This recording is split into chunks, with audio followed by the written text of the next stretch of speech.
Before you pack your bags for studying abroad in 2025, here are 5 to know. First, research your destination's culture and customs.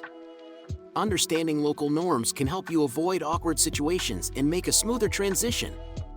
Second, get your finances in order. Open a local bank account and familiarize yourself with the currency to avoid unnecessary fees.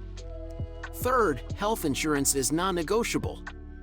Make sure you have coverage that works internationally, so you're protected in case of emergencies. Fourth, learn the language basics. Even a few key phrases can go a long way in connecting with locals and enhancing your experience. Finally, stay connected with home. Regular check-ins with family and friends can help ease homesickness and keep you grounded. Embrace the adventure, but be prepared.